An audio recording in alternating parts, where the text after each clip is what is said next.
Bem-vindos, eu sou Luiz Castelo e neste vídeo daremos continuação ao assunto eletromagnetismo do nosso curso de Física. Pessoal, no nosso primeiro vídeo sobre eletromagnetismo, nós falamos um pouco sobre a carga elétrica, o que era a carga elétrica. Nesse vídeo nós vamos ver outras duas, propriedades aqui.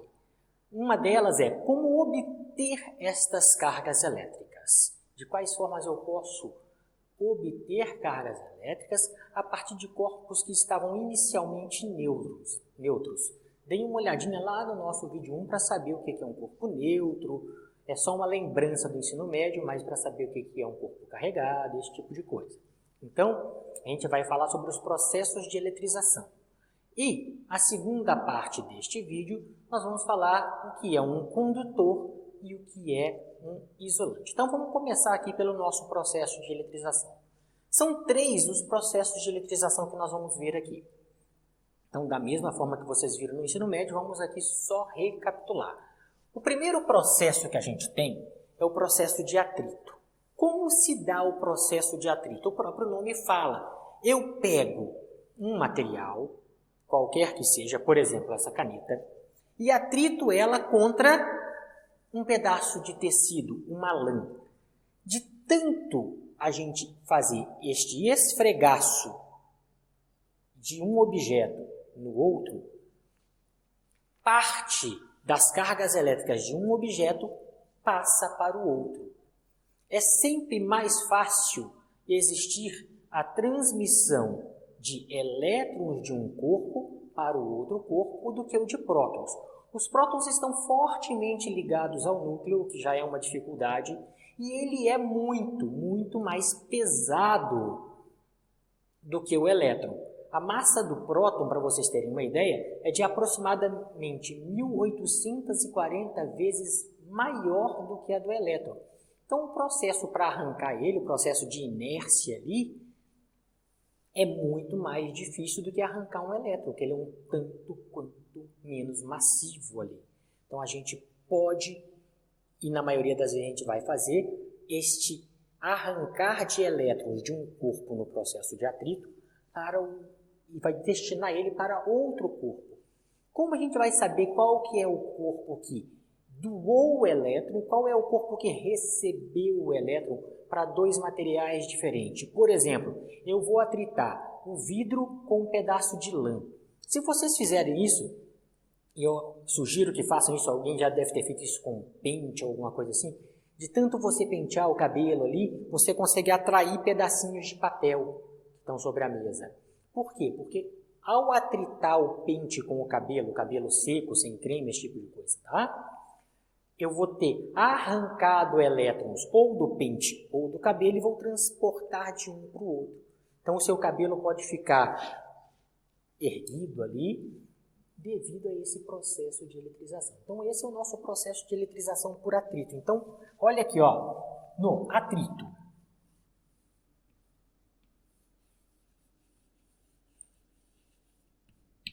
O que acontece no atrito? Eu arranco elétrons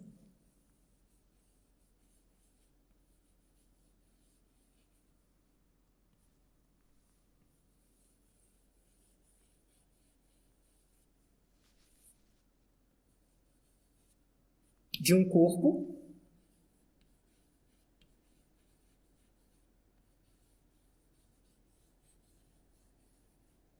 e deposito esses elétrons no outro corpo.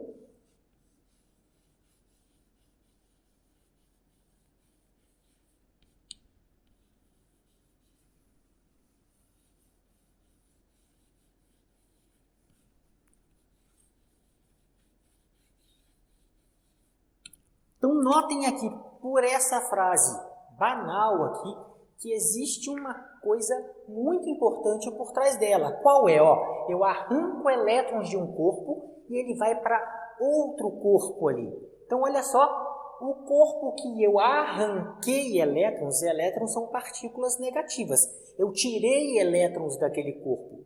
Ele ficou faltando partículas negativas. Significa que ele ficou com partículas positivas sobrando. e eu deposito esses elétrons sobre um outro corpo. Então, esse outro corpo que estava neutro recebeu um monte de cargas negativas. Então, reparem vocês aqui agora que no processo de eletrização por atrito, o que nos resta são corpos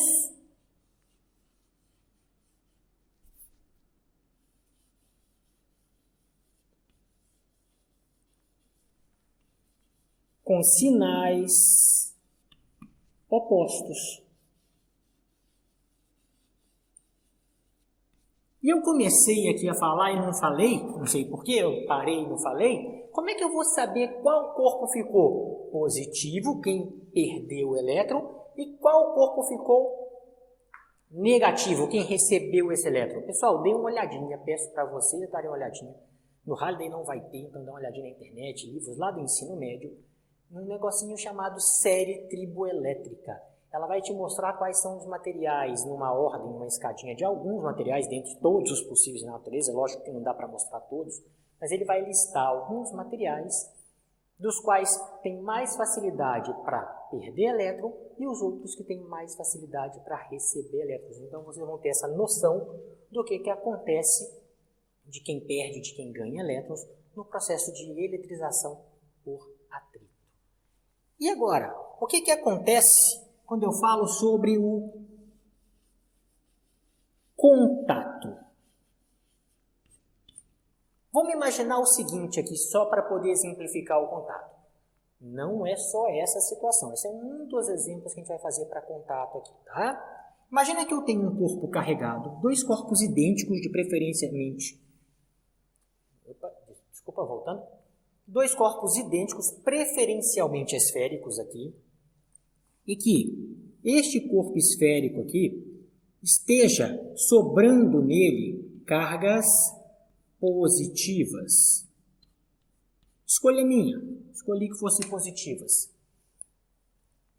E aqui agora eu tenha um outro corpo que não esteja sobrando nem faltando carga nenhuma. Ou seja, ele está eletricamente neutro.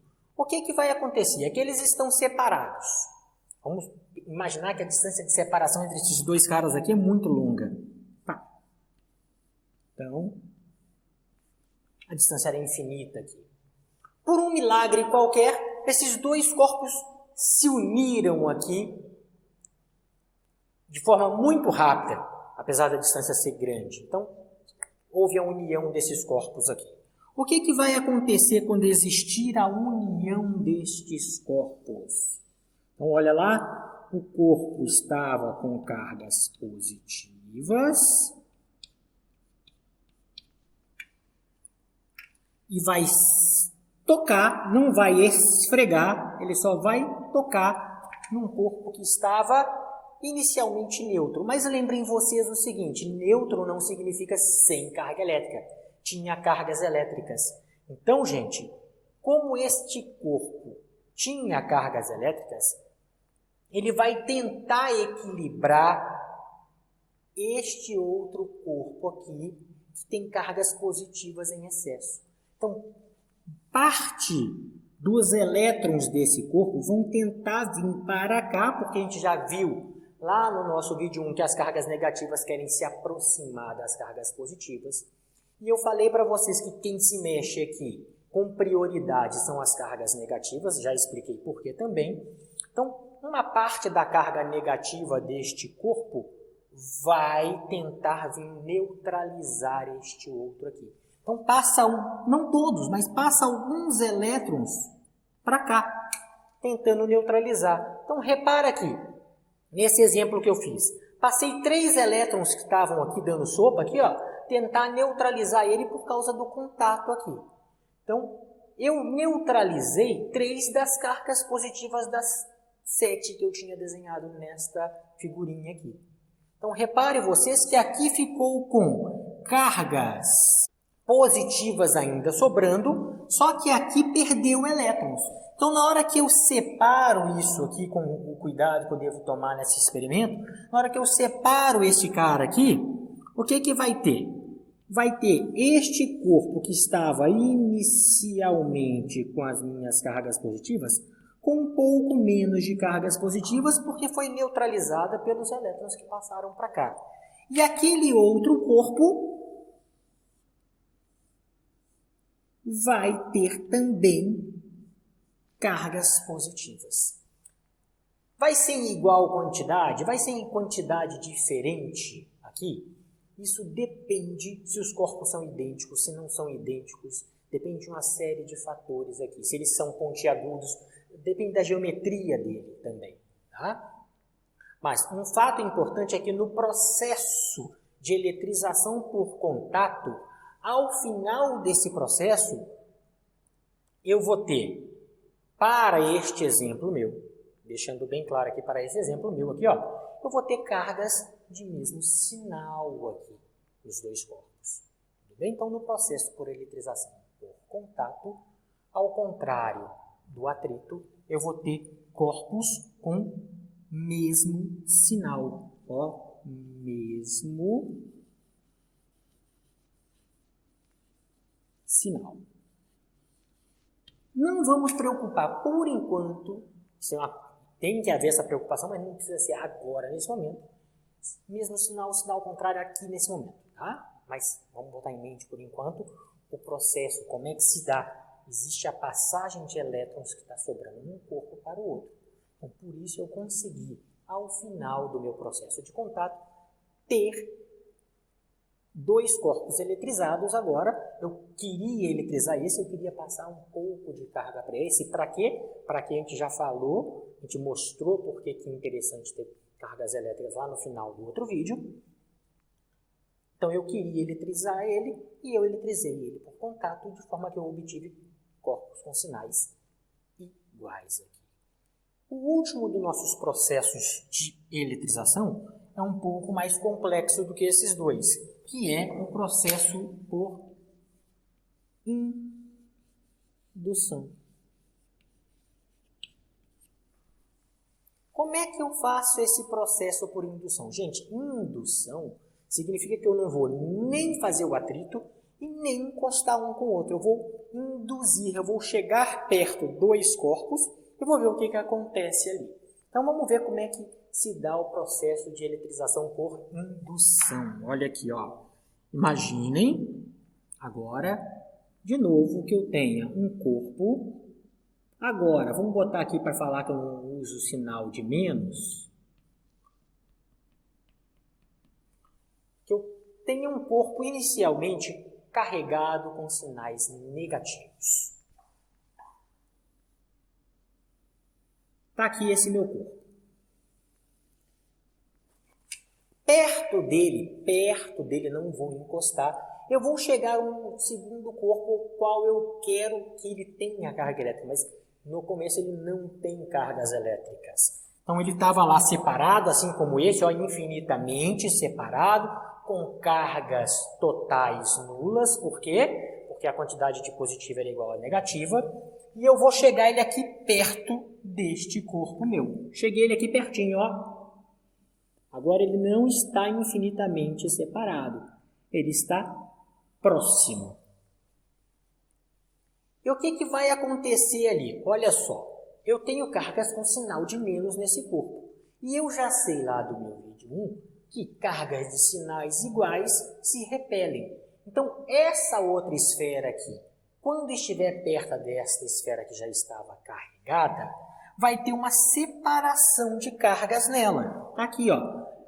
Essas negativas vão repelir as negativas que estão aqui, porque existem cargas, e vai mandar ela para o lado de lá, ó.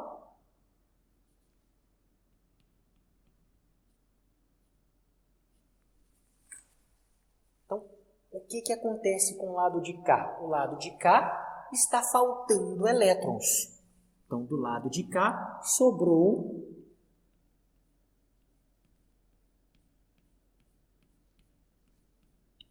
cargas positivas. Aquela esfera continua neutra. Ela continua neutra, só que com uma separação de cargas entre elas, devido a esse processo chamado de indução. Quando eu chego perto, Eu tenho esse processo denominado processo de indução. E agora, como é que eu faço para que essa esfera aqui continue carregada? Eu quero que ela fique carregada. Então o que a gente vai fazer? Eu vou chegar aqui na minha esfera, com elas próximas uma à outra, vou ligar um fio à terra, o famoso fio terra ali. Liguei esse fio à terra. Quando eu liguei este fio à terra, gente, essa aqui não está ligada à terra, ela está cheia de cargas negativas. Ela quer mandar as cargas negativas desse cara aqui cada vez mais para longe. Então, essas cargas negativas que já vieram para cá começam a descer, começam a escoar pelo fio terra para a terra ali. Então, eu estou mandando cada vez mais para longe essas cargas negativas. Ela saiu da esfera e foi para a terra. Ainda com esta esfera aqui perto, notem que eu não vou fazer vários desenhos, então sigam um passo a passo aqui. Ainda com esta esfera aqui perto, eu chego aqui e corto a ligação com a Terra. Poxa, eu mandei um monte de elétrons embora, porque estava tudo perto aqui. Então, na hora que eu mandei ele embora, ainda com tudo isso aqui perto, eu cortei o fio terra. Não tem como esse elétron subir de volta. Sem chance, ele não vai subir outra vez para poder fazer o reequilíbrio de cargas nessa esfera. Então agora eu posso tirar essa esfera de perto, a que já estava inicialmente carregada. E se eu tirar ela de perto, o que vai acontecer com essa aqui? Essas cargas positivas não vão querer ficar pertinho uma da outra, porque cargas de mesmo sinal se repelem, e o que eu vou ter é aquela esfera ou aquele material que estava inicialmente neutro, agora carregado positivamente, porque eu mandei as cargas negativas para fora. Então, olha, no processo por indução, assim como no processo por atrito, eu obtenho sinais.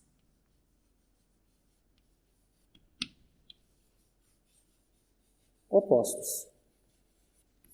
Gente, e esse processo de eletrização foi descoberto lá na antiguidade, muito antes de Cristo ali, O que a gente tem sobre isso? A gente usa isso até hoje. É esses processos de eletrização que a indústria usa até hoje. Algumas vezes eles são desejados, algumas vezes eles são indesejados. Por exemplo, quando ele é indesejado, quando eu desço do carro e vou fechar o carro e tomo um choque na porta. Não queria fazer aquilo, não queria tomar aquele choque, não é legal. Mas como é que se deu aquele processo de eletrização? Por que eu tomei o choque? Porque existiu atrito entre o carro e o vento. O vento foi arrancando ou depositando elétrons sobre a lataria do carro. Na hora que eu desci, encostei no carro, eu fiz esse rapel aqui, desse fio. E o elétron fluiu pelo meu corpo. Eu tomei o choque. Esse é um processo indesejado. E quando ele é desejado? Por exemplo, quando eu quero fazer uma pintura eletrostática. Eu quero que o determinado, a superfície, esteja com cargas elétricas para atrair as partículas de tinta e grudarem ali e não soltarem mais. Então, esses processos são usados na indústria, apesar de terem sido descobertos muitos anos atrás, são usados até hoje. Então, esses são os nossos processos de eletrização. A gente vai continuar esse vídeo aqui agora, vou apagar o quadro aqui e nós vamos continuar esse vídeo falando sobre condutores e isolantes. Bom, apaguei o quadro aqui, apesar de que o assunto aqui é mais falado, a gente não deve nem escrever aqui no quadro, mas nós vamos falar aqui agora sobre condutores e isolantes. O que são materiais condutores e o que são materiais isolantes? Na verdade, vamos abordar de uma outra forma. O que é condutor e o que é isolante? Condutor e isolante é uma característica de alguns dados materiais. Toda vez que algum material tem boa facilidade para escoar por ele cargas elétricas, normalmente, como eu já disse aqui para vocês, elétrons, a gente fala que esse material é condutor.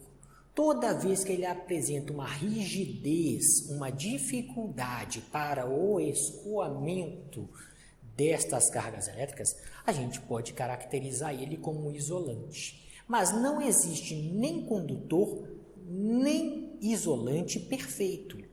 Tudo depende de quanto eu consigo aplicar de diferença de potencial, assunto que a gente vai ver mais para frente, entre esse material. E se eu chegar a uma determinada diferença de potencial ali, um material que não era condutor pode passar a conduzir eletricidade. Um exemplo disso, por exemplo, é o ar. O ar, ele apresenta uma certa rigidez dielétrica. Que nome é esse, professor, rigidez dielétrica? Rigidez dielétrica é a dificuldade que eu tenho para escoar cargas elétricas por determinado material ali. Então, o ar ele tem uma rigidez dielétrica razoavelmente boa. Por isso que vocês, quando estão andando na rua e passam debaixo do fio do poste, não tomam choque. Por quê? Porque ali ele é considerado um isolante. Naquela situação que ele está, ele é considerado um isolante. Mas ele é sempre um isolante? Ele nunca vai conduzir eletricidade? Não, em determinados momentos ele pode sim conduzir eletricidade. Por exemplo, a gente vê presença de raio passando aqui pelo ar. O que significa isso? Significa que a diferença de potencial foi grande o suficiente para tornar o ar um condutor naquele momento.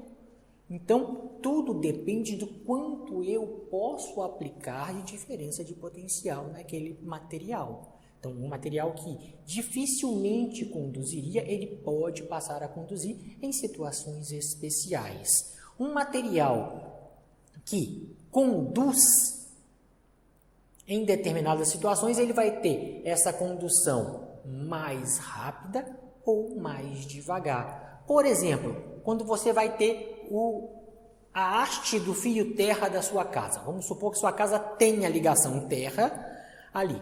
É interessante que a terra onde essa haste esteja fixada esteja úmida. Por quê? Porque facilita o escoamento através do fio terra para a terra propriamente dita. Então, ele continua sendo condutor? Continua, só que se a terra estiver seca, ela conduz com mais dificuldade do que quando a terra está úmida.